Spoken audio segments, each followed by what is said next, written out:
What is going on, everybody? Welcome back to the Dialed Podcast. This is episode 9. Today, we are going to be going into all things bodybuilding prep. We were joking about before we started this episode. This is the prep of prep episode. So if you've never done a bodybuilding show before and you're curious about what all entails, this is the episode for you. I'm your host, Nick McElhenney, and this is my co-host, Anthony Beretta. Ant, you want to say hi? What's going on, fam? What up? What up? What up? All right, gang. What? So let's dive right into this without further ado. We don't like to waste time. Anyways, so first things first, you want to do a bodybuilding show, right? First things first, I would pretty much say, Ant, what is the first thing is like finding a show, right? Yeah. So that kind of dives into setting your timeline. Ant, you want to take it away from here? Yeah, of course. So, I mean, basically when anyone wants to sit down and like talk about, oh, hey, like, what kind of show do you want me to do? Or like, what show should I do? What kind of division should I be? Like, it's just asking all these questions. The first thing I always have to ask is, how much weight do you think you have to lose? Right. So like first we would actually look at that.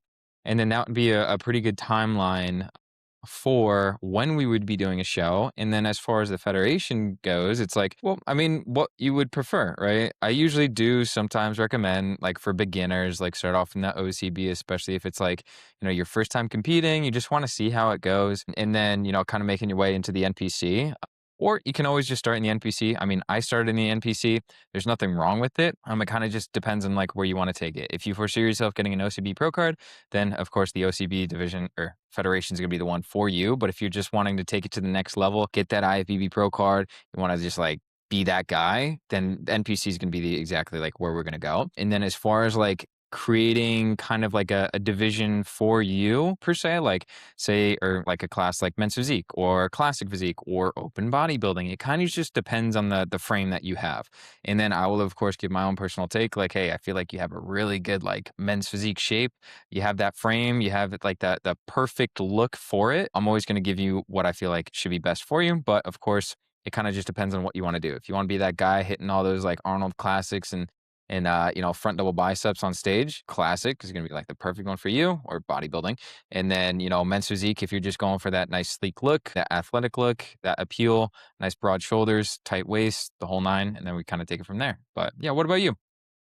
Well, first of all, to kind of tag onto that, I will say also in picking a show, just kind of depending on the person you are, you got to have the discussion of natural versus enhanced, right? So if you are a natural athlete, right?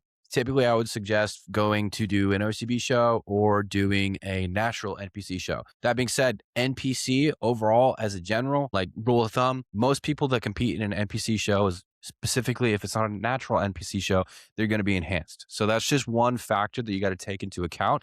If you are a natural athlete and you want to compete in a regular NPC show, you are going to be going up against dudes that are enhanced 100% without a doubt. So yeah, other than that, nailed everything on the money, bro. I will say men's physique is a awesome beginner. If you're new to bodybuilding and you honestly don't like training legs, men's physique is the way to go for you. That's honestly the biggest difference between the two divisions, men's physique and classic. Those are pretty much the two of the biggest divisions in bodybuilding, right?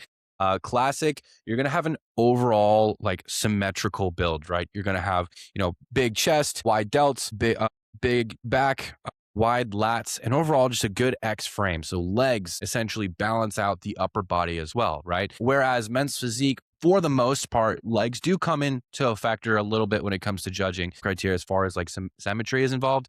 But for the most part, you're going to be judged on your upper body, right? That's just making sure you have that full chest, nice conditioned abs. You've got your nice, juicy, pumped, bubbly delts, wide back, and just overall like beach body aesthetic kind of physique, right? And just also, if you don't know, men's physique is going to be the division where you are stepping on stage in board shorts, aka swim trunks. And classic is going to be the division where you are stepping on stage in the Speedo, black Speedo. And then bodybuilding is one step above that, right? And you are going to be stepping on stage in a colored Speedo that time. And you're going to be typically bodybuilding will bring a little bit more size than classic will. And then also as far as the posing differences between classic and bodybuilding, for example, they're pretty much the same. Bodybuilding just has a few extra poses that you can take into account. like that side try. What's another? Lat spread is more typically just Yeah. solely Most bodybuilding. muscular.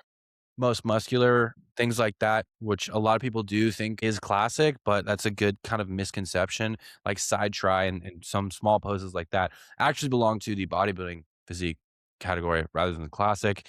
And then the biggest difference is between men's physique and classic when it comes to posing. Men's physique is actually so simple. And that's why if you're just getting into bodybuilding, I would pretty much suggest that you do men's physique. If your legs aren't, the size of tree trunks, then I would say make sure that you do men's physique. But men's physique is also really easy when it comes to like posing wise, because essentially you get out on stage, you wave to the crowd, you hit your front pose, you hit a side pose, you hit a back pose, then you come back to the front and then you wave goodbye. That's it.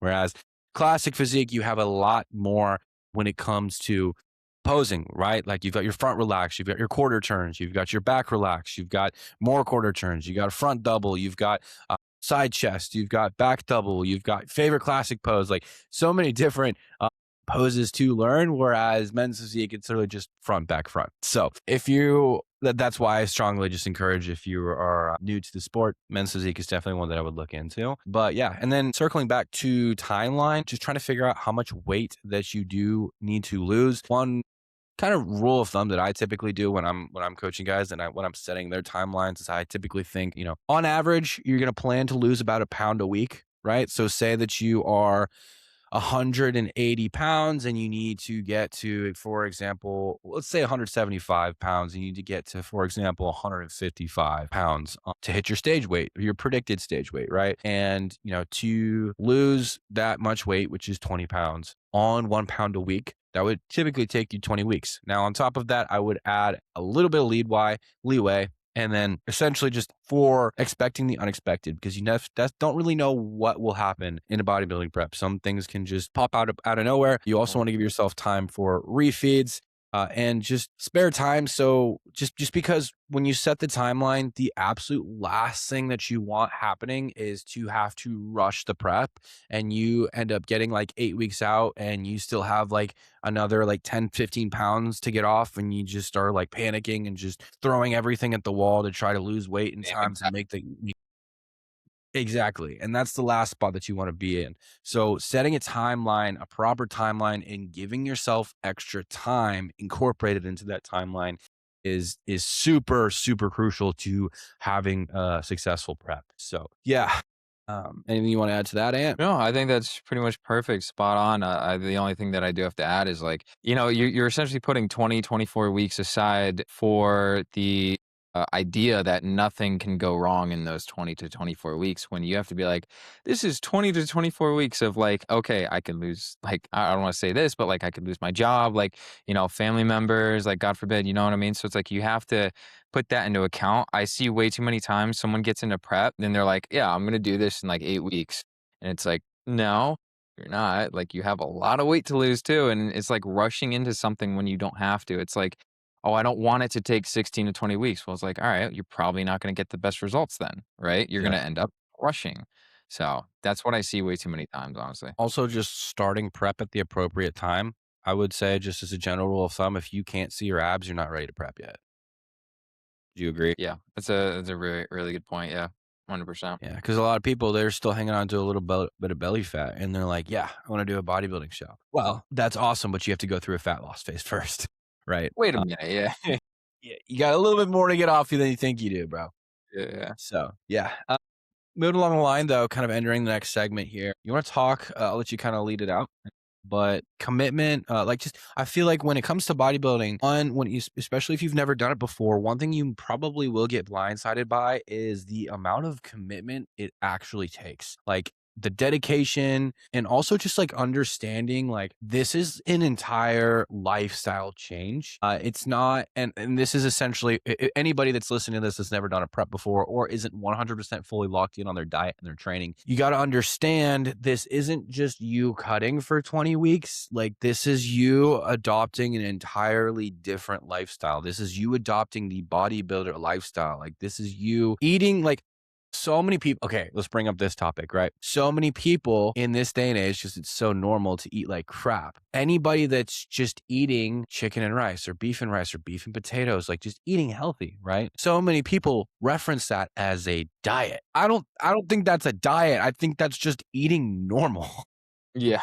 I think it's a very big problem in society. So just if you have that mindset of, yeah, just eating chicken and rice, eating beef, or like if you're not eating whole foods right now and you're entering into a bodybuilding prep thinking that you're just going to lock in on this diet for 20 weeks, you're going to be in for a world of hurt. The best thing that you can do to prepare yourself is understand that this is a whole lifestyle change and that beef and potatoes, chicken and rice, whatever, that's not a diet. That is your new. Yeah. Oh, for sure. And the biggest talking point on this is I know we've talked about it previously, but it's the reverse diet, right? Like so many people think like you're just gonna go up to the show and then that's it. Like, yeah, I'll just hang it up now. It's like, no, you committed for not only the show, but you committed for the reverse too. And if you're not committed to the reverse, you're gonna be honestly, and I don't mean to like over exaggerate here, but like you're going to be in a world of hurt, right? Because those 6, 7, 8 months of prep basically going down the drain because you just want to eat whatever you want now at this point, you know? Yeah,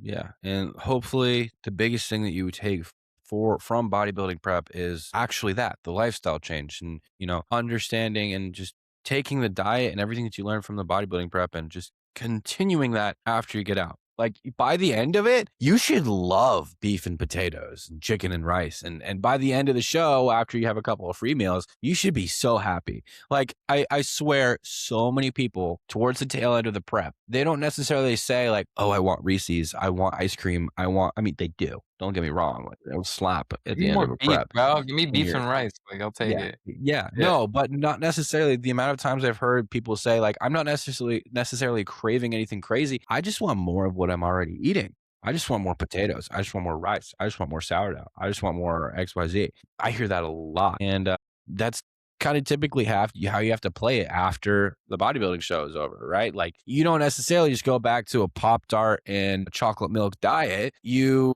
essentially just get to eat more of what you're currently eating in prep. I mean, the way that I see it is like, don't you want to keep that six pack? It's like, don't you want to feel good too? Like, what's the difference in feeling of you having a Pop Tart versus you having, I don't know, say chicken, potato, I don't know, whatever, like maybe you throw honey on your food or whatever. It's like, don't you feel more energized? Don't you feel better about yourself once you're having like that food versus like a Pop Tart and a Snickers? It's like, I don't know about you, but I feel like $1,000,000. I feel way better. And I'll give this example too. I bought a Ninja Creamy this week, and I made my first creamy yesterday. So like if you have to freeze it for 24 hours or whatever, and then put it in the machine and make it into an ice cream. And I've been looking at a couple different recipes online. I'm entering a growth phase. So I was like, screw it. I bought this creamy. I'm going to have some fun with it. I've been looking at all these mix-ins and everything people are putting in it online. And so I ended up it was like a chocolate creamy made with like Fairlife chocolate milk, made with like sugar-free pudding mix. And I threw in like 5 Oreo thins and like 20 grams of like Hershey's chocolate syrup. It all fit my macros, right? But I felt absolutely awful after that. And my sleep was awful. I'm so out of it today. I woke up super inflamed. I feel puffy. My weight was up a whole pound, which is crazy considering I'm in a growth phase and it's just hard enough for me to get my weight to move in general. And I just like overall felt miserable. Like I felt like crap. My brain fog is like through the roof today. And that's all just because I ate crap. And that just goes to show when you are used to eating such a healthy diet, your body operates how it should be operating. Like you are way sharper, you have less brain fog, you wake up feeling good, like you just feel healthier and good all around. And so many people are waking up like I did this morning every single day and not even knowing how bad it really is. They don't even know what feeling normal should feel like. So, especially here in America.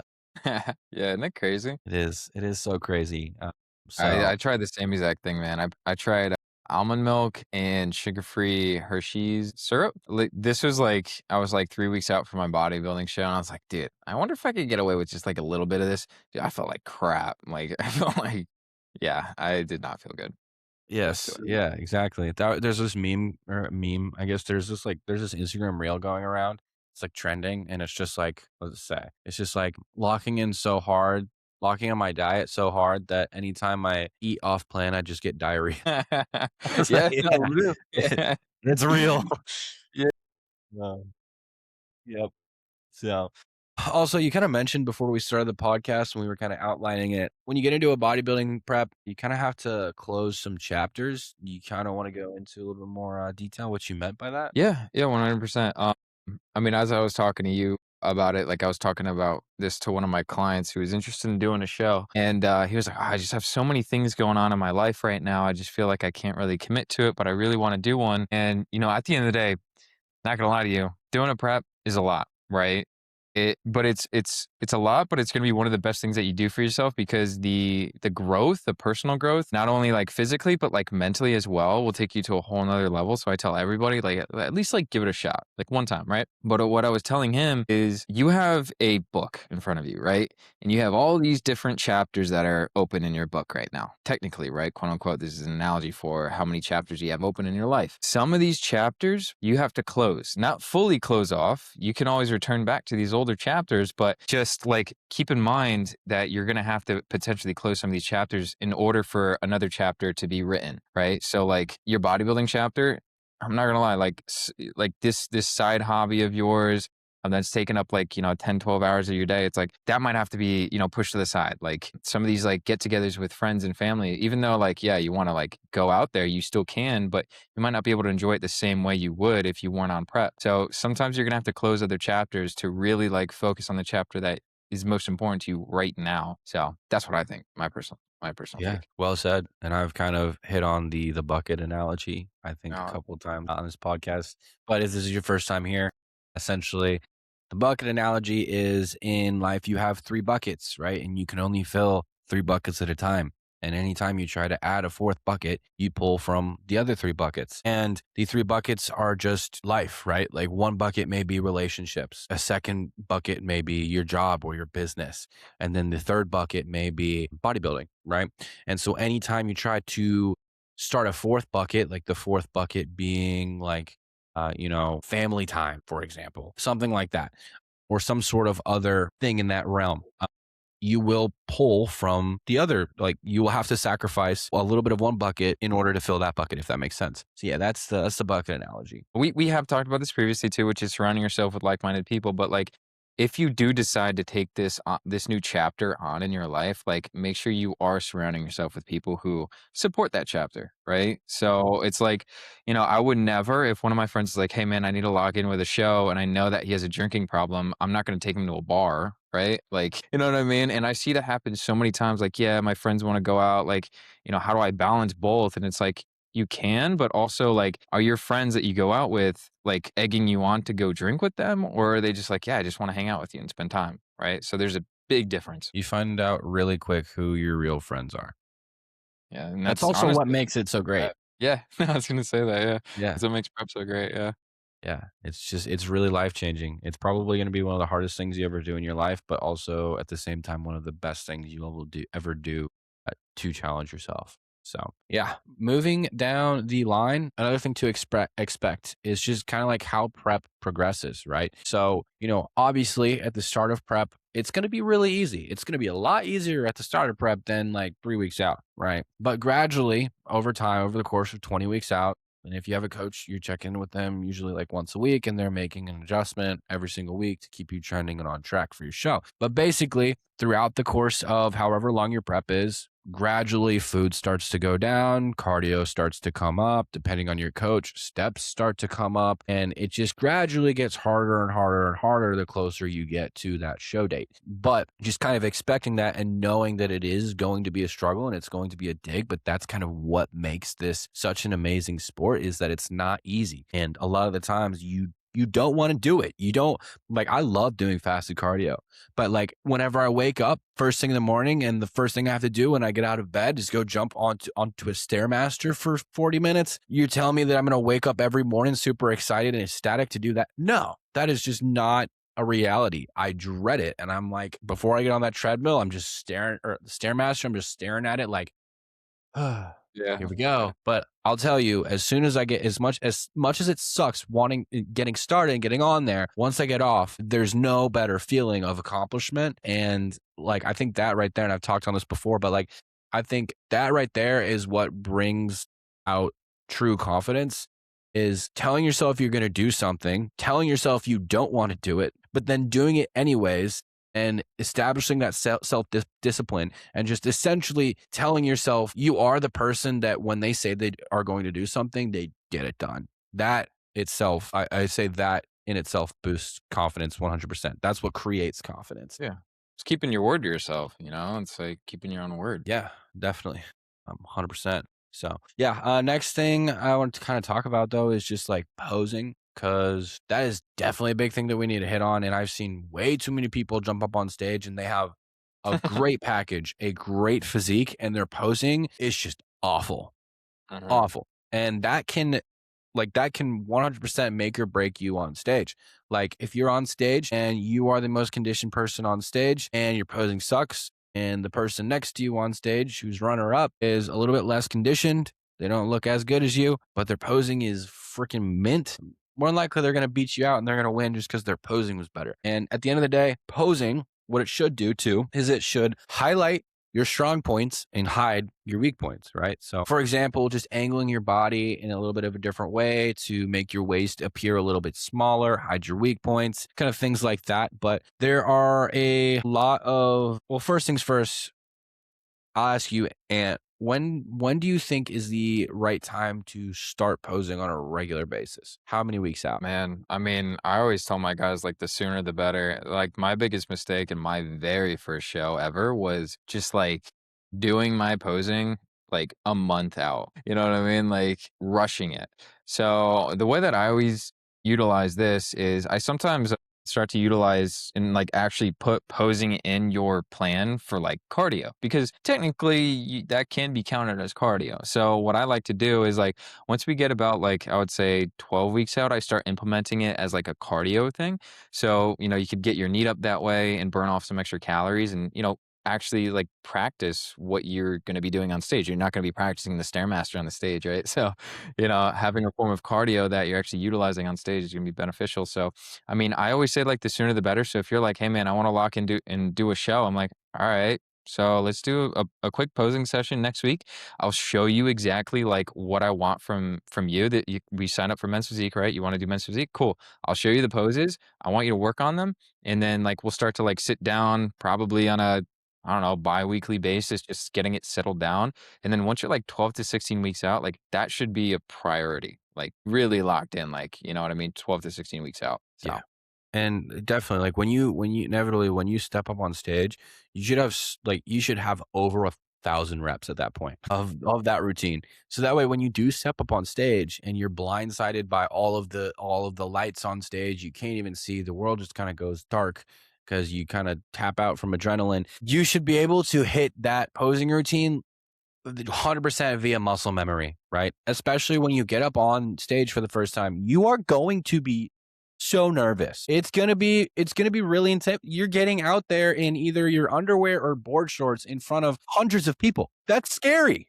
That's scary for anybody. So the best thing that you can do to prepare yourself for that is to just nail your stage presence and nail your posing. So when you get out there, it's just the same routine that you've practiced in the mirror over 1,000 times before. And just doing that alone will you will be way more prepared going into that show. But I kind of wanted to talk a little bit about like misconceptions in posing too.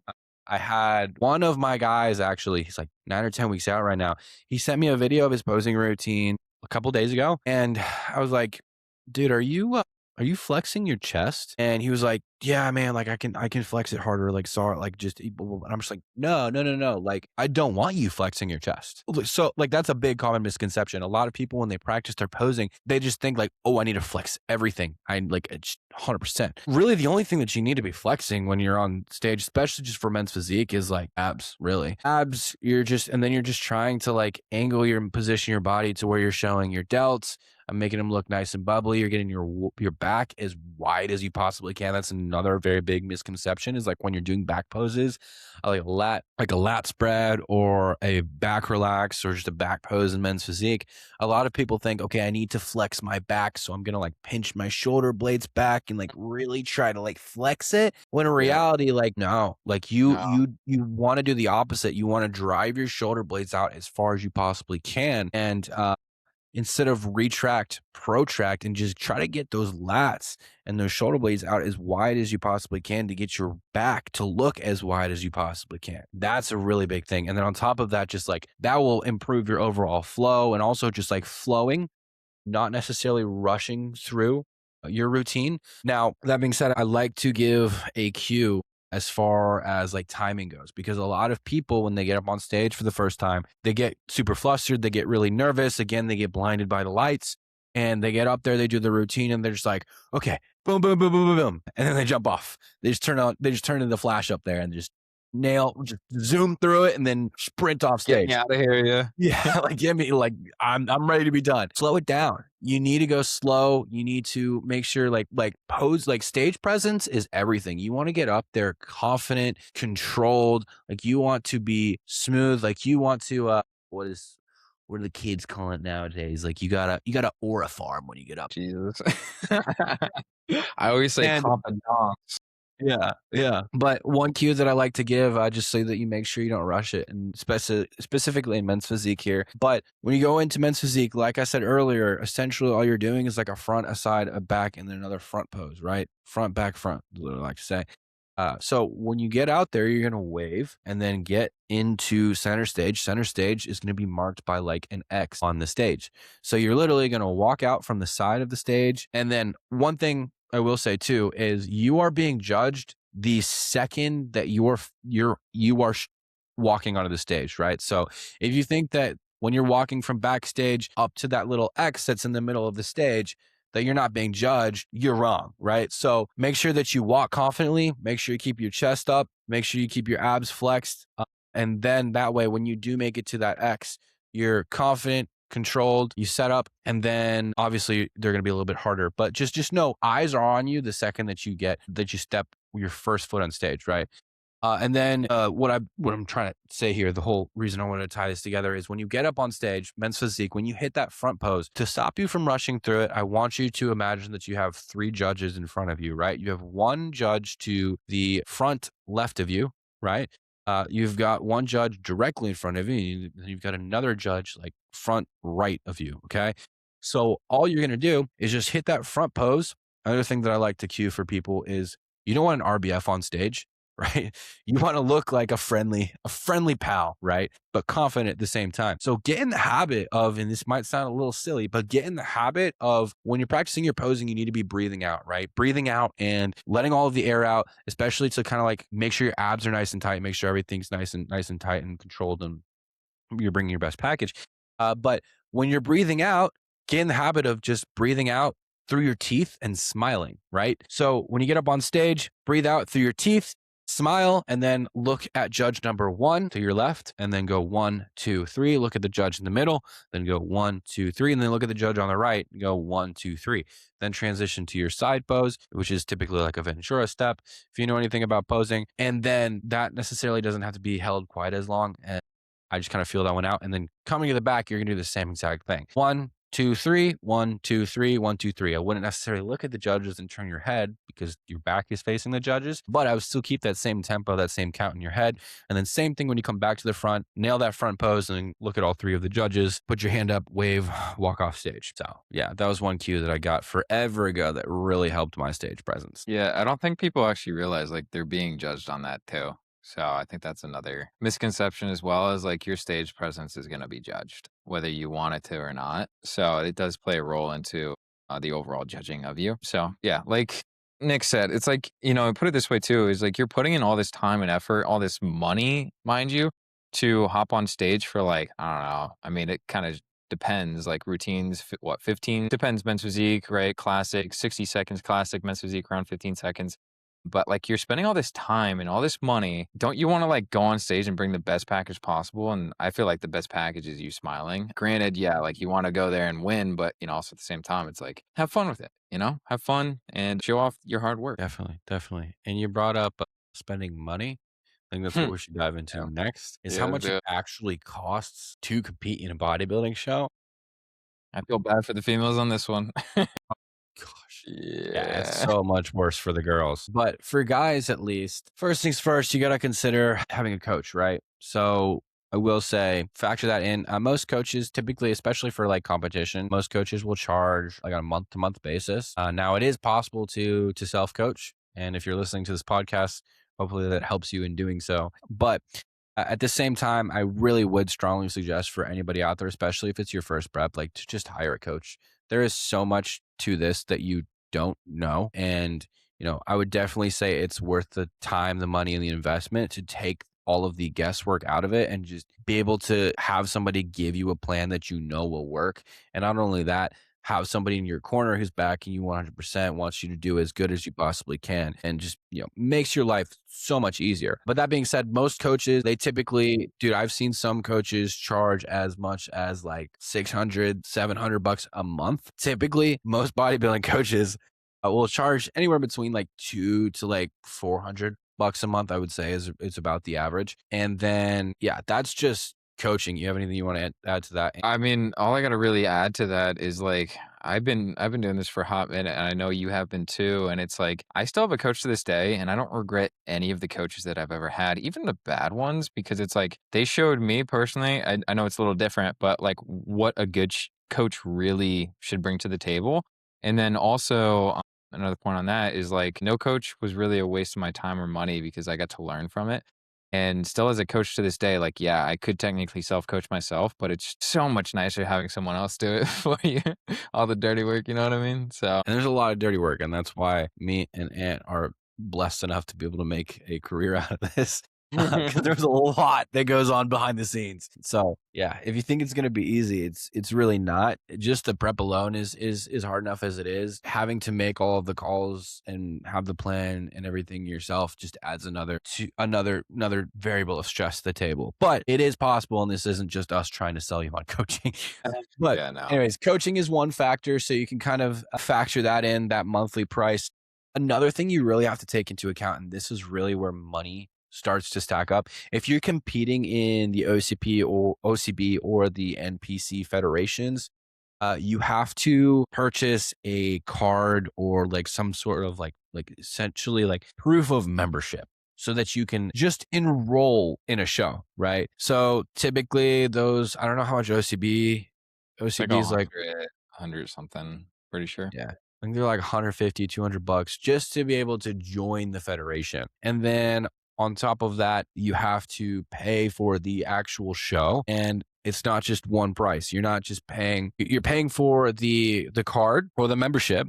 And then you're also paying per division that you want to compete in. Right now for NPC, if it's your first time competing, I would definitely recommend stepping in either novice or true novice. If you're a teen, like a teenager, if you're under 20, I would definitely recommend competing in the teen division too. That'd be really cool. But just kind of novice, is true novice is never have ever stepped on a stage in my life. And then novice is just, I've never won first place on a stage in my life. And then teen is just teens. Another thing that I would strongly encourage you to do if it's your first show, and really anybody that's ever competing, compete in the open class. Open is going to Please, be yeah. everybody. Yeah, Nick, I have to cut you off here real quick. The worst thing that I ever see is someone compete and not do open. And it's like, why not? It's like, why not? Like, don't you want to go against all these other guys or girls in this case, and just like try to make it, like to win it, like to win the Yeah. show, Yeah. And you want to see how you compare against other people, Yeah, right? dude. Too. So Exactly. Yeah. yeah, really at the end of the day, this is the mindset that I keep in bodybuilding is like at the end of the day, you're really only competing against yourself. But I mean, it's still nice to see how you do against other How people, you right? And if you want to do another show, comparing those looks and what the judges are looking for there to how you're looking. But basically, all that to say is open is just to pretty much everybody against each other. Like open is where all the big dogs, like everybody is going to be competing in an open. That's where the biggest competition is in an open class, right? Now, that being said, too, another thing to break down is all of these classes are broken down even further into height, right? So you have like class A, class B, class C, class D, all based on your height, right? So essentially, like if you're 5'8", you're not going to be competing against like anybody that's like 6 foot, right? You guys are going to be in two different classes. But that being said, everybody at the end, so basically, like whatever your class is, so if you're 5'8", you're going to be competing against other guys who are 5'8", right? And you're going to be battling it out to win first in that class, right? Then all of the winners of that class, especially in open, all of the winners of those first place classes, all the winners of the open category, they all come together and they battle it down at the finals for the overall, right? The overall champion of the entire show for that division, right? So essentially that's like, all the winners of like men's physique, whether you're 5'6", 5'7", 5'8", 6 foot, everybody, no matter your height, all the winners of all the height classes, they battle it out at the end of the show. And whoever wins that at the end of the day, that is the overall champion of that division. That makes sense. Yep. And then did you want to speak real quick on like how to go for, because now we're talking about open kind of like makes its way into like the pro scene. So like how could you, like what does open really do? Like when you know what I mean, for like getting a pro card, if you want to speak on that. Well, yeah, and as far as NPC goes, because OCB is a little bit different, you can talk about that after this. But as far as NPC goes, essentially how you get your pro card is you have to compete at a regional level show. So that's just a local show. And then you have to place first in your class, and then that qualifies you for a national or a pro qualifier level show, right?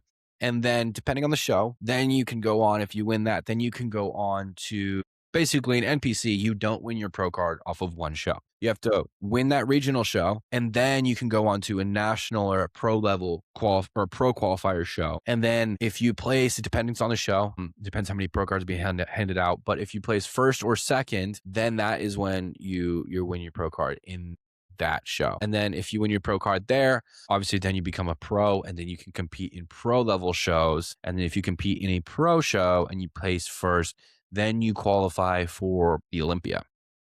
Mm, And I think we all know from there, that's how you get to the Olympia. yeah. From regionals, from an amateur to an Olympic. Right. And then OCB, you want to explain? I mean, OCB, basically, you got to beat everyone in in the show. Like all the men's physique guys, you got to beat out all of the men's physique guys who are in open for those classes. So, I mean, I think with the last OCB show, not this last one I did, but the one prior, I believe there were 3 classes, A, B, and C, and then you just got to beat out all the guys from that. And then if you beat out the winners from, say you're in class A, if you beat out the winners from class B and C, then you get your pro card and you win it. So. And then you can compete in pro OCB shows, Yep, right? pro CB show, like the Jordan Cup, and then that's when you can actually win money. And I actually have one of my clients is competing at the Jordan Cup this year, which is going to be pretty cool. So It'd be really cool, dude. yeah, it's I'm going to be really excited. cool. I know. Yeah, That's so I'm cool. excited for him. Yeah, that's a flex. That is a Small. flex. Yeah. Circling back to cost. So we talked about coaching costs. We talked about registration costs. Another thing that you're going to have to take into account is just traveling, Airbnb, hotel costs. Also, tanning is another big thing. Expect about Expect to $150. get robbed. Tanning, you'd think would be one of the cheaper things, but it's not. It's like $150 if you're a dude. It's like $150, and then women also have to get makeup on top of that. The reason why I brought up at the beginning of this conversation that it's so expensive for women is because it is. Like a bikini, a custom fit bikini is like what, 800 to $1,000. I mean, they can go up in price like Four-digit. a lot. I think one of my friends bought one for $1,200. And put it this way, as a female, if you wanted to take this to the next level and actually grow, you're gonna have to buy another one. Like, you know what I mean? So it's like it's not a one size fits all. Like you're gonna be stuck in that one forever. It's like no, you're probably gonna honestly have to buy another one, which is another like, it depends, but 800 to $1,000. So It's not cheap. And then you have to no pay for the makeup. You also have to pay for any jewelry as well. hair, jewelry. Hair. It's insane. It's insane. So yeah, girls is so expensive for.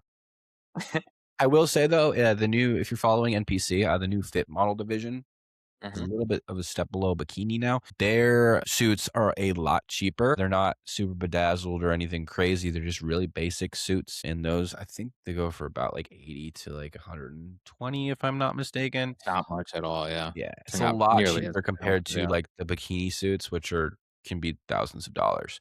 It's insane. So yeah, that's one thing to take into account if you're a female listening to this. I don't think we have very many female listeners, but Never know. if by chance you slip through the cracks, we'll help you out there. And then what else do we have to take into account? Photos. If you want stage pics, that's probably going to be another 100, $200. Oh, and then guys, if you want either, if you're doing classic, if you need trunks, or if you're doing men's physique and you need trunks, board shorts, those Mhm. board shorts, they range from like 50 to like $80. And then trunks for like classic physique around the same price range too. So nothing crazy as far as competing as a guy like suit wise goes. It's mainly the women that rack up freaking money.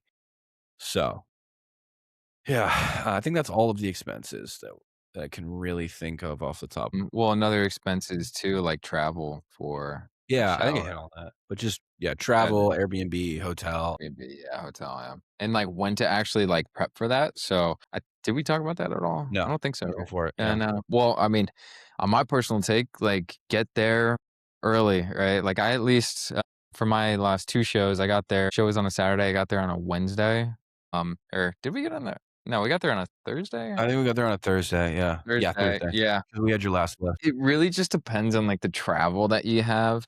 If you have to fly, I always recommend, like, probably on a Tuesday or Monday, like, get there significantly early because a lot of people, due to the high altitude, they get, like, really bad edema, like, some serious edema, so, it's kind of like having your body just, like, relax right when you get down, and it usually does take, like, a day, so Yeah, yeah.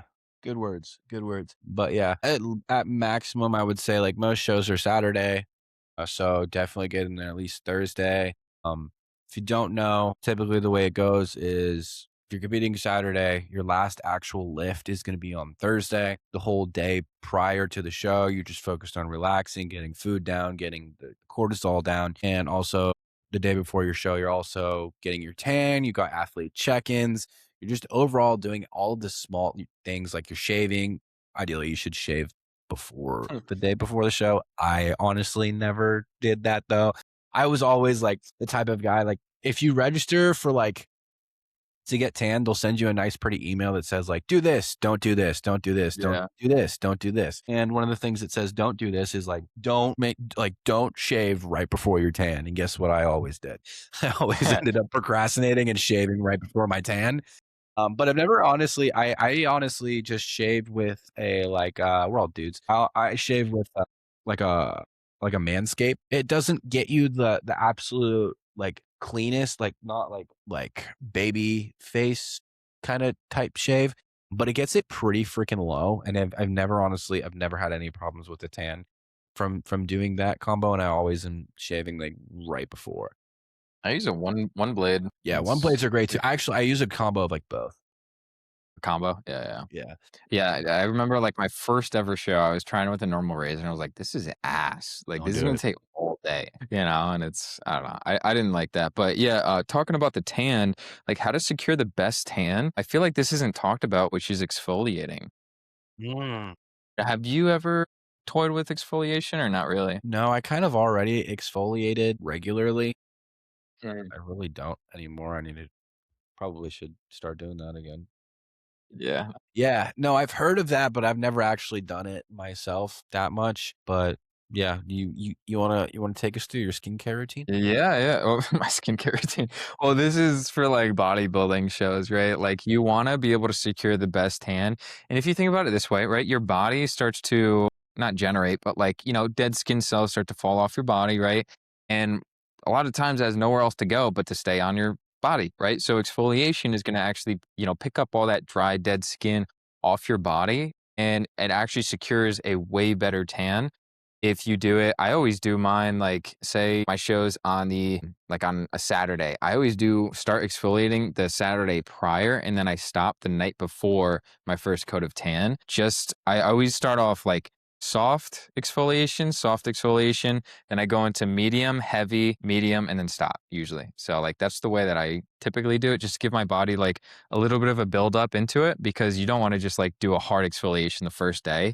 You're just gonna like bruise yourself. So I always do like a soft build up into it. Yeah, I like that because that's not even anything that I've followed, but I definitely will for my next show. Get Hey, dude, advanced, your next bro. show, your pro debut, man. Yeah, heck yeah, Yeah. man. Yeah, and then another thing that I like to do that not a lot of people do, that I heard about when I first started, but is getting like a clear coat nail polish.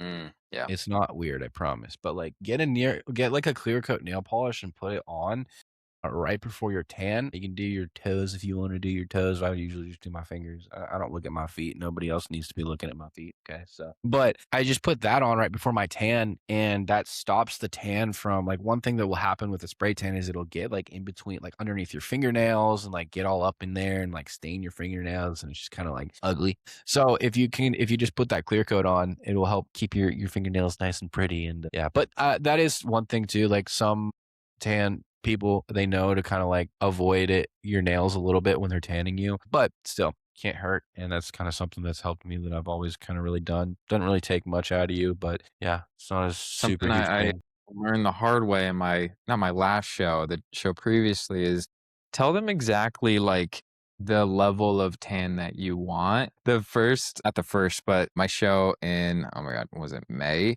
Dude, my whole face was just like blacked out, right? And I'm like, all right, lady, you went, and I didn't realize until after it was done. So, like, I mean, now in my last show, I told him, I was like, go super light on my face. And if you have to the day of the show, go a little bit darker. But I feel like, I don't know, sometimes a lot of these like people, they're new to tanning because, it's kind of one of those things that you just don't, I don't know, from my personal opinion, every single time I got it done, it was someone new. So it's like you want to just like reiterate, like, hey, just go super light here.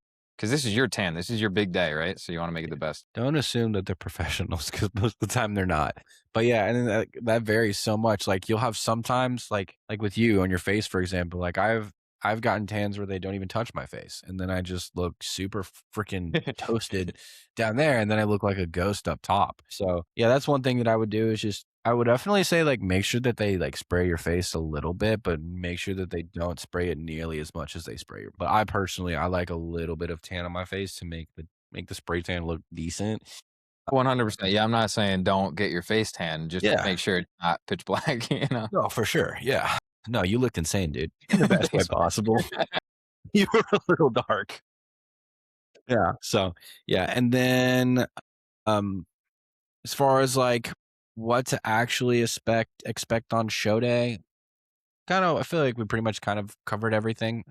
One thing that we didn't really cover though is like prejudging and finals, especially if you do NPC. If you do NPC, you'll have prejudging and finals. OCB usually just wraps everything into one. I actually like the way that OCB does it, but NPC is like a full day event, right? So for the first couple of hours, you have like in the morning, you have prejudging, right? And so prejudging is just going to be comparisons. So you're going to step on the stage with all of the other people that you're going to be competing against. Judges are going to call you out, be like, awesome, gentlemen, let's see a front pose. All right, face the rear. We'll see your back. And then they'll start moving everybody around. And ideally, what you want to look for is whoever is pretty much in the middle is more so the person that they're looking at the most. More than likely, if you're center stage at the end of the comparison round, you more times than not, they can make changes, but more times than not, you pretty much won that round. And then another thing too, while I'm on the topic, is when you're posing too, say that you're doing your comparisons, right? Say that you are on the very end, right? So you have people in the middle and they just kind of line up everybody. If you're on the very end, make sure that you angle your body to face the judges so that they can get a clear of it. Think about the judge that's sitting in the middle of the stage. If they look over to you and you're facing straight, but you're at the very end, they're not going to be able to see you.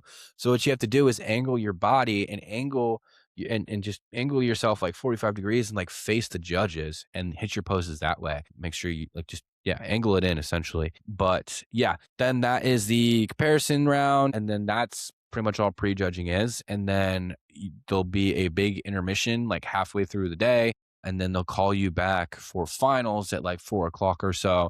And that's when everybody will come out, do their individual routines, and they'll bring everybody out for comparisons again. And then they'll and every show is a little bit different, but and then in finals, you get your medals and they crown all the winners and yada, yada, yada. But Yeah. yeah, in NPC, it is like a whole day long event. And a very common question that I get asked is like, if I'm having friends and family come watch, should they come to prejudging or should they come to finals? I'm an athlete. So I typically what I like to do is I like to just come to prejudging to watch. if I'm just coming to watch, and then I'll just like, because then you can kind of get a real idea as far as like how everybody's looking from prejudging. And then what I like to do is just watch finals through Instagram and see how everybody did and see who Yeah. won. But I don't know what your answer to this is, Ant. But what I always recommend people to do is just like, if you're having friends and family come watch, they can come to prejudging and finals. But if they wanted to just come to one, I would say just come to finals. They can see you get your medals, and then they can go smash some food with you afterwards at dinner. Probably the best way to do Exactly. it, It's a in my good opinion. transfer into the post show. Yeah, because they'll have to come back more or less if you do it at the beginning of the day. Yeah, for Yeah. prejudging. And it's just kind of weird because like then, you kind of like jump off of stage prejudging if you have somebody there supporting you and you're like, yo, what's up, guys? Hi, mom. Here's a hug. I'm going to go take a nap for 3 hours. See you at Yeah, final. right. Especially if it's a So, really big show, like Summer Shred or something like that. It's like, dude, they're gonna be there for hours. This ain't just like a one-time thing. It's like, no, they're gonna be there for like I think last time Summer Shred ended at like 2 AM for, of course, for females, but still, like, no, really? yeah, it That's was late. yeah, it's ridiculous. Come So, on, you know, Christian. Be better. be Be more. do better, dude. But yeah, Oh, no, God. these do last late. That's why, like, not only did I do an OCB show just to like get back into the swing of bodybuilding again, but also it's just to like, well, also like to get a OCB pro card. But also, I do like how the shows end, like, pretty much before like 12 for most males. It is really So nice in that it is a regard. very nice thing. So Yeah. It's draining to be at that show all day, especially if you know nothing about bodybuilding. You're just watching a bunch of people in speedos all day, and you're just up there to support your kid. You're like, man, what am I? Where? How did I get here? yeah, right. Yeah, Yeah. How did this chicken and rice just appear in my hand? yeah, right. But yeah, no, what I was gonna say is talking back to one of your points about like placement on stage, never be that guy that gives up just because you're on like the side. Yeah. I think that that is also not necessarily talked about a lot, which is like just don't give up. Just because you're placed to the side does not mean that you didn't win. A lot of times, like they just want to see how the lighting is on stage because like Yeah. the lighting is different. Put you in comparison with someone else who's on stage as well, who may be on like the far side. So it's like just because you're on the end does not mean, oh, it's time to just throw in the towel and give up. Yeah. No, 100%, definitely. And like that, I see that with every single show. Like they could move the person who, quote unquote, it looks like they're going to win it over to the end of it just because they want to see how the person close to the end, their physique looks like side by side compared to the person who's on the end. So, Yeah, yeah, yeah, 100%. don't read too deep into it, especially just when you're up on there and doing comparisons, like just smile and wave. Yeah. So, yeah. What do you think? I think that was anything else you want to Yeah. add, Ant? Yeah, I mean, I know that this sounds like a lot and it sounds honestly pretty scary. I'm not gonna lie to you because it's like, wow, I'm gonna be spending 20 something weeks of my life spending all this money for 30 seconds of fame on a stage. It's like, yes, but also it's honestly like it's one of the coolest things ever. And like, yeah, it's gonna be kind of shitty, like, prepping for all this stuff, but at the end of the day, it's like it's gonna change you, like in all of like the best ways. And any like client that I've ever worked with who is like having a tough time during prep, once they hit the stage, they're like, oh, it's so worth it. Like every single time, no matter what, they're like, oh, dude, that was so worth it. It's the best day ever, man. It really is. It's so cool, man. I have so much love for this sport, and it just changes you so much as a person. You just level up in so many ways, and you learn so much more about yourself. And on top of that, you get to meet some pretty dope people in the bodybuilding crowd. So yeah, all right, that's all I got, man. Yeah, that's it. That's it. All right, closing it up. But yeah, thank you guys for listening. That was the Dialed Podcast, episode 9, Prep to Prep. So yeah, thank you guys for listening. As always, thank you for everyone that's listened to all of the episodes so far and all of your support. It's crazy that me and Ant just decided to make a podcast about yapping about bodybuilding one day, and you guys are actually enjoying it. So if you are enjoying it, make sure you rate this episode 5 stars. I think that's what you can do.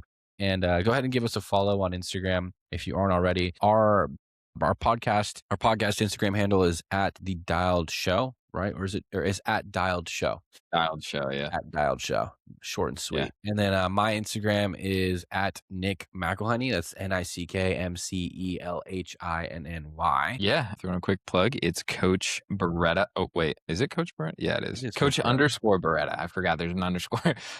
Berretta. Sick. Cool. Well, thank you guys for tuning in. We'll see you all in the next one. Hope you guys have a great rest of your week. Peace. Peace.